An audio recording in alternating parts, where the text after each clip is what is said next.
আশা করি বন্ধুরা সবাই ভালো আছো।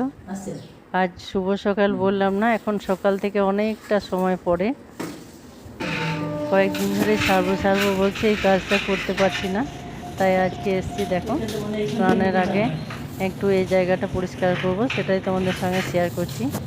সবাই তো নিজের কাজ নিজেই করে, কে কিভাবে করে সেটাই। আর ওই যে বলেছি যে পরিষ্কার ভূত কার মাথাতে কখন আসে, এখন আমার মাথাতে এসছে। এটাই পরিষ্কার ভূতের কথা বলেছি। কয়েকদিন ধরে মনে মনে ভাবছি, কিন্তু সুযোগ আর কিছুতেই করতে পারছি না। আমার এমনটাই মনে হয়, আলমারি গুছানো, কোনো একটা ঘর পরিষ্কার করা, খাট পরিষ্কার করা, বাথরুম, যেটাই হোক কদিন ধরে করব ভাবি, যদি সুযোগ না করতে পারি না, মাথার মধ্যে ওটাই ঘুরে আর খুব রাগ চলে আসে যতক্ষণ না এখানটা শেষ করতে পারি। দেয়ালের মধ্যে কেমন একদম কালো হালকা পাতলা ঝুলগুলো চিটিয়ে বসে যায়, ওগুলো একটু না ঝাড়লে বেশ ভালো লাগে না। ঘরগুলো দেয়ালে দাগগুলো খুবই খারাপ লাগে। আর স্লিপ হওয়ার ভয়ের নিচেটা হামেশাই ধোয়া হয়, কিন্তু দেয়াল, কল, তারপরে কাপড় রাখার জায়গাগুলো, এগুলো তো অত প্রতিদিন ঝাড়া মোছা হয় না। তাই আজকে একদম খুঁটিয়ে একটু ভালো করে পরিষ্কার করব। পুরো ঝেড়ে নেওয়ার পরে একদম ডাস্ট উঠছিল, তাই জলটা একটু হালকা সার্ফ দিয়ে জলটা চেপে মুছে একটা ন্যাকড়া দিয়ে এগুলো একটু মুছে নিলাম। এগুলো মুছে নিলে বেশ আবার নতুনের মতো ঝকঝক করে। আজ এই পরিষ্কার ভূত আমার অনেকটা সময় নষ্ট করে ফেলবে।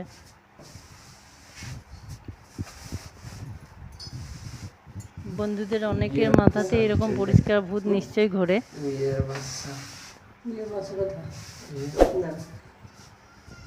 প্রত্যেকটা জায়গাগুলো ঝেড়ে মুছে নিয়ে, আর টিকটিকিতে এত নোংরা করছে বর্ষার সময়, প্রচুর টিকটিকি। ঝাঁটা দিয়ে গেলে যায় না সব সময়, তাই ভেজা কাপড় দিয়ে নিলে বেশ পরিষ্কার হয়ে যায়।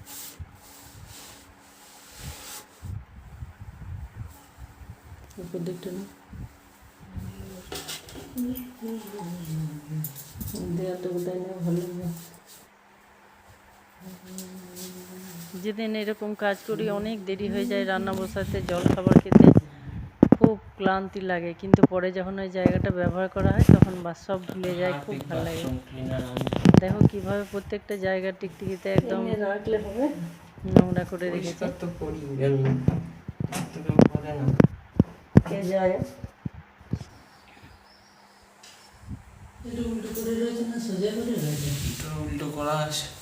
এই ঝাড়ার সময় ডাস্টগুলো বেরোয়, আমার খুব অসুবিধা হয়, কিন্তু তবুও নাকে মুখে চাপা দিয়ে সাবধান করে করতে হয় এগুলো। একদম পরপর হাঁচি শুরু হতেই থাকে।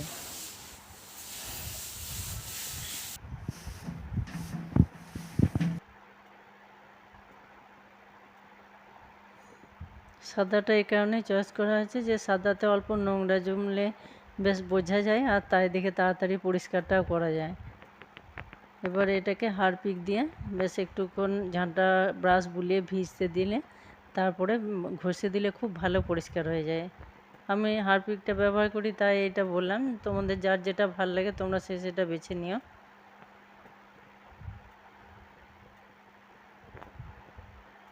আর এগুলো করার সময় না দেখবে খুব সাবধান, স্লিপ করে খুব। ওই বাটিটাতে নিয়েছি আমি একটু ডিটারজেন্ট, একটু হারপিক, আর অল্প খাবার সোডা কিংবা লেবুর রস, কোনো একটা দিলে বেশ একদম স্পটগুলো উঠে যায়। জলটা একটু বেশি হয়ে গেল, অসুবিধা হবে না, আগে হারপিক দেওয়া আছে। এরপরে এগুলো ব্রাশ দিয়ে কোনগুলো ভালো করে ঘষে কিছুক্ষণ রাখলে আবার ঝাঁটা বুলিয়ে জল দিয়ে দিলে পরিষ্কার হয়ে যাবে।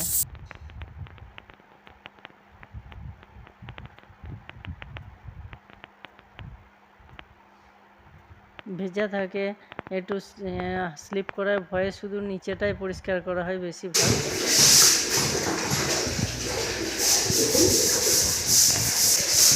ব্রাশ দিয়ে ঘষার পর বেশ ভালো ইয়েগুলো চলে যায়। আর তা নাহলে সার্ফের হারপিকের লেলা জাতীয়গুলো থেকে গেলে খুব ভয় করে বাথরুমে স্লিপ করা। তোমরা যে যেখানে বাথরুম যাওয়া আসা করবে পরিষ্কার করবে, খুব সাবধানে করবে সবাই।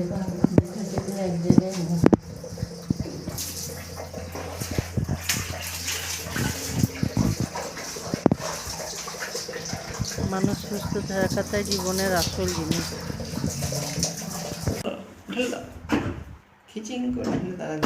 এই রুমটাতেও বুলিয়ে দিলাম, একটা রুমে ভিজতে দিয়ে আর একটা রুমে বসছি, তাহলে একজন কিছুক্ষণ ভিজতে পারলে আর একটাতে তখন পরিষ্কার করতে সুবিধা হবে।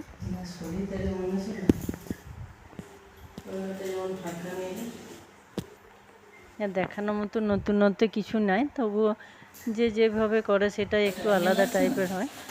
এবার এগুলো মোছার সময় বেশ জলের ছিটাগুলো এসছে, কাঁচা কাপড়ে ঢোকা বেরো করলে কেমন লাগে, তাই নিচে পোর্শনগুলো আরেকবার মুছে নিলাম ভেজা কাপড় দিয়ে। আবার পরিষ্কার শুকিয়ে যাওয়ার কিছুক্ষণ পরে দেখাবো তোমাদের কেমন লাগছে। দরজাগুলো দেখো কত নোংরা ছিল, দেখো এবার একদম সাদা ঝকঝক করছে, মনে হচ্ছে যেন প্রথম ব্যবহার হবে। দেয়াল নিচে সব পরিষ্কার নতুন অবস্থায় ফিরে এসছে।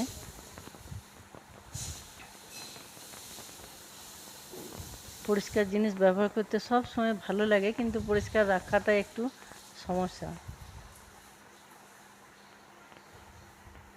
কিছু নয়, ওটা সময় বের করে একটু করে নিতে হয়। দেখো দেয়ালটা, দরজাটা মনে হচ্ছে একদম নতুন, কোনো বাড়াবাড়ি নয়। আমি যেমনভাবে করি আমার কাজগুলো তোমাদের দেখানোর চেষ্টা করি।